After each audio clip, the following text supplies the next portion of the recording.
At 0214 hours, 480 kilometers south of Iceland, the silence of the Atlantic was broken by an acoustic signal that had not been heard with such intensity since the Cold War. A Russian Kilo-class submarine suddenly activated its sonar, focusing its systems on a U.S. vessel in a move that instantly raised the stakes. The Russian captain believed he had control of the situation, unaware that a U.S. Navy destroyer was already tracking him through the darkness, with its crew seconds away from a decision that could reshape the balance of power at sea. Moscow had placed a billion-dollar submarine into a dangerous game of pressure, and Washington was fully prepared to answer that challenge. What followed was a shadow contest beneath the waves that would leave the Kremlin's top circles shaken. Stay with this story until the very end, because it shows why the real strength of the United States is not just something mentioned in news headlines. It is a disciplined, calculated process of technological dominance that leaves almost no room for mistakes. The standoff began weeks earlier, when the Belawan, a vessel already identified by the U.S. Department of State for transporting Iranian oil linked to regional instability, attempted to slip through a legal gap in the Caribbean. For the men and women of the U.S. Navy and Coast Guard, this was never about one ship alone. It was about protecting the integrity of the global financial system and the $3.4 trillion in trade that depends on these waters being governed by international law, not hidden networks. The Kremlin, under pressure to keep its shadow fleet of more than 1,000 aging tankers operating in order to support its weakened economy and military ambitions, made an extraordinary move. It retroactively registered this stateless vessel as a Russian sovereign asset while it was already at sea. This was not a sign of confidence. It was a desperate legal maneuver designed to force U.S. commanders into an impossible choice: allow the disputed oil shipment to continue or risk a direct confrontation with a major power. For veterans watching today, this may feel like the high-stakes cat-and-mouse operations of the 1980s, but with a dangerous modern twist: electronic warfare, legal pressure, and information campaigns all happening at the same time. And if you believe the United States should take a firmer stance against these shadow tankers, hit the like button and tell us in the comments which vessel we should track next. The world is watching, and the tension is heavy enough to feel across the ocean. As the U.S. Coast Guard remained steady in the face of Russian warnings, Moscow's strategy looked as worn out as the tankers it was trying to protect. By sending a submarine and surface ships to escort a civilian vessel, Russia was trying to project the image of a blue water navy capable of defending its interests anywhere on the planet. But the reality looked far more fragile to American observers. The Russian Northern Fleet was operating under pressure with limited resources and aging platforms. Its show of strength appeared less like confidence and more like a cover for deeper problems. The very sanctions these tankers were trying to bypass were tightening the pressure on Russia's economy, and every barrel that reached port meant more time for Moscow to sustain its operations. Their calculation was simple. By increasing the pressure and bringing a submarine into the picture, they believed the United States would step back to avoid a global crisis. They were using the Marinara as a 600-foot shield of steel and oil, hoping hesitation would do the rest. Russian state media even released carefully edited footage of the pursuit, trying to present the U.S. Coast Guard as the aggressor against what they described as a peaceful civilian vessel. But that narrative falls apart once you examine the technical details.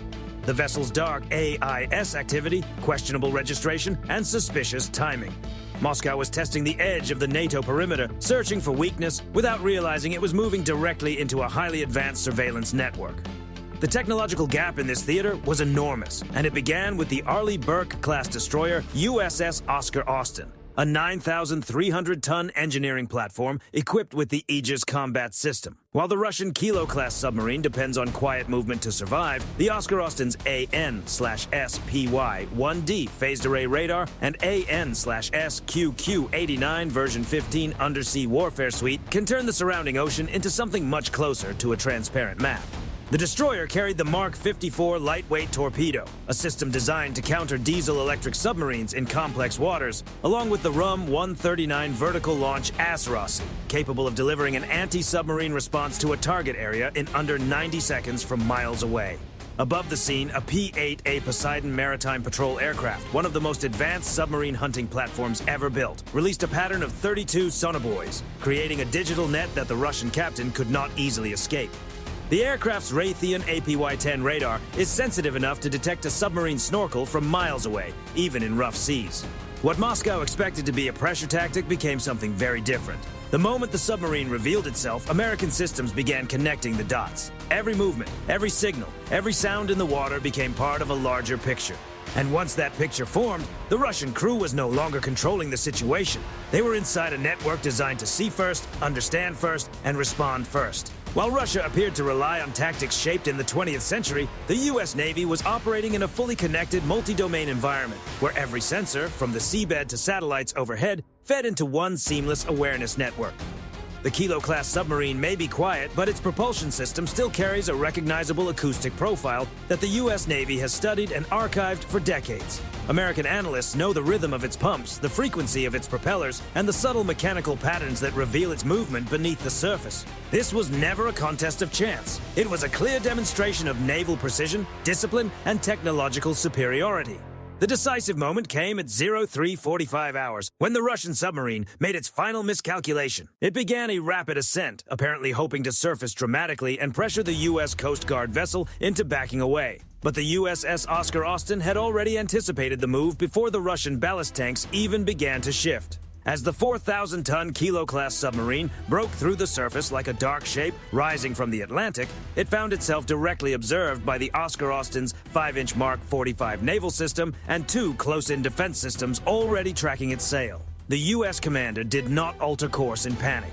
He held steady with calm discipline, maintaining 18 knots less than 500 yards from both the weathered hull of the Marinara and the dripping black metal of the surface submarine. Inside the Combat Information Center, the mood was calm and professional, sharply different from the tense Russian radio calls demanding that the United States end what Moscow described as an unlawful pursuit. The Americans did not need to escalate. They simply showed that every part of the environment was being watched, measured, and understood. When a second U.S. destroyer, the USS Donald Cook, appeared on the horizon, the Russian surface units understood that the balance had changed completely. The so-called black hole was now exposed above the waterline, stripped of its main advantage. Its stealth had vanished, and its tactical position had been neutralized by the presence of a more connected and better coordinated opponent. The Russian captain understood the mission had failed the moment his periscope view gave way to the sight of the American flag moving in the Atlantic wind. The aftermath left the Kremlin facing an uncomfortable choice and a serious loss of prestige. Russian state media could try to present the event as a successful defense of a civilian vessel, but the naval world saw something very different. A Russian submarine had been forced to surface and was observed by the very ships it had been sent to pressure. The Marinara, despite its new name and flag, remained a marked vessel. Its position was monitored by NATO around the clock as it moved slowly toward the North Sea. The environmental danger posed by these Shadow Fleet tankers is a growing concern. Many are more than 15 years old, poorly insured, and operating with questionable oversight. But the United States sent a clear message. Legal status cannot simply be invented at sea to bypass international rules. The 2 other tankers already stopped. The Skipper and the Centuries showed that U.S. pressure was holding firm, and Russia's attempt to raise the stakes only resulted in more American assets moving into the region, including F-35s now stationed in northern Europe to provide a strong layer of air superiority. The financial cost to Moscow for this failed escort mission likely reached into the millions, but the damage to its image among allies and partners was far harder to measure. Russia showed its hand, and the U.S. Navy answered with a far stronger position. The lesson from this high seas confrontation is clear, and it serves as a warning to every rival of the West in the modern era. The speed of information, the discipline of a trained crew, and the ability to connect every sensor into one operational picture can matter more than any single platform. Moscow learned a costly lesson about the limits of intimidation. It tried to use an aging tanker as a piece in a geopolitical contest, but it overlooked one crucial fact. The U.S. Navy has spent 75 years refining the mission of keeping sea lanes open and international rules enforced. The message from today's encounter is simple. Do not enter a technology contest against an opponent that has already shaped the rules, mastered the tools, and built the network around the battlefield. The seas belong to those who operate with precision, not those who hide behind questionable flags and legal confusion. As we look at the empty deck of the Marinara and the fading wake of the exposed submarine, we are reminded that maritime security depends on constant vigilance and the steady resolve of those who stand watch. What do you think? Should the U.S. Navy begin boarding these shadow tankers right away, or should it continue applying pressure through monitoring, sanctions, and maritime control? Share your thoughts below, and we will see you in the next analysis. At dawn, as the gray mist over the North Atlantic began to lift, the reality of the situation became even clearer. The Marinara, with peeling paint and dark smoke rising from its outdated engines, looked like a relic from another era beside the sharp, modern silhouette of the USS Oscar Austin. The American crew, many of them carrying family histories tied to service in these same waters during the Second World War, worked with quiet efficiency built through thousands of hours of training. They are not simply sailors. They are the living expression of a nation's resolve at sea. When the Russian Kilo-class submarine finally slipped beneath the surface again, it did so under the steady attention of a sonar operator inside the USS Oscar Austin's Combat Information Center. That operator could follow the submarine's movements with remarkable clarity. Every turn, every change in depth, every shift in speed was captured, analyzed, and relayed in real time to Norfolk and the Pentagon. Russia's attempt at Maskirovka, the old art of military deception, had failed. In the 21st century, the deep ocean is no longer a place of total secrecy for those who possess the right technology, training, and sensor networks. This incident also revealed the growing strength of cooperation between the United States and its North Atlantic allies. While the Oscar Austin took the lead, British Merlin helicopters and French frigates formed part of the wider surveillance net stretching across the region. That is what the Kremlin worries about most. Not American power alone, but the unified strength of an alliance that shares data, tactics, and a common strategic purpose. The Shadow Fleet is not only a Russian concern, it is a global challenge to maritime safety, economic stability, and environmental security. These aging tankers, often operating without proper insurance, reliable maintenance, or transparent oversight, create serious risks for every coastline they pass. By intercepting the Marinara, the U.S. Navy was not only enforcing sanctions. It was helping protect the ocean, coastal communities, and the livelihoods of millions who depend on clean and secure sea lanes. The restraint shown by American commanders, even when facing a surface submarine at extremely close range, reflected the discipline and professionalism of the U.S. military. They do not look for confrontation, but they are fully prepared to control a crisis if one is forced upon them. Looking ahead, the Kremlin's pressure tactics are likely to continue as its options become more limited. But every time Russia attempts a move like this, it gives the United States and NATO valuable insight into its procedures, signals, and technical behavior. Every sonar pulse, every radio message, and every tactical adjustment from the Russian escort was collected and studied by American electronic warfare systems. In the end, Moscow's attempt to project strength only revealed its weaknesses. The Marinara may eventually reach its destination or be turned back, but the shadow around it has already been exposed by the bright light of American naval awareness. The message to the world remains clear. The international order at sea will be defended. Those who try to bend the rules through hidden routes, questionable flags, and pressure tactics may find themselves exactly where the Russian submarine found itself, exposed, outmaneuvered, and forced to step back. This is the reality of modern sea power, and it is a reality that will remain as long as the United States Navy stands watch over the gateways of the world. As the ship separated, the USS Oscar Austin turned its bow back toward its patrol station. Its crew was already preparing for the next possible contact. For them, it was just another mission, another day of preserving stability through strength.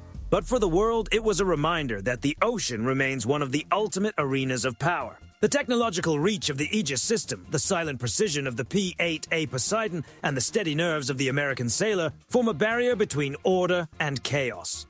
The Russian tanker Marinara may continue sailing for now, but its journey has become a permanent example of what happens when a declining power challenges a force built on discipline, coordination, and advanced technology. It is a story of misplaced confidence meeting absolute competence. For those who have served and for those who understand the weight carried by the gold on a commander's sleeve, this encounter was a masterclass in naval diplomacy. No dramatic escalation was needed. No reckless move was made. The message was delivered through presence, precision, and control. Stay with us as we continue to monitor these global flashpoints, bringing you the technical details and tactical perspective that rarely make it into the headlines. The era of the Shadow Fleet may be rising, but the reach of the United States Navy remains wide, constant, and unmistakable. We thank you for your service, your support, and your interest in the defense of this nation and its allies. Stay alert, stay informed, and remember that excellence is the only standard that matters when the stakes rise as high as the swells of the North Atlantic. Would you like a full breakdown of the electronic warfare capabilities associated with the USS Donald Cook and how those systems may have shaped this standoff?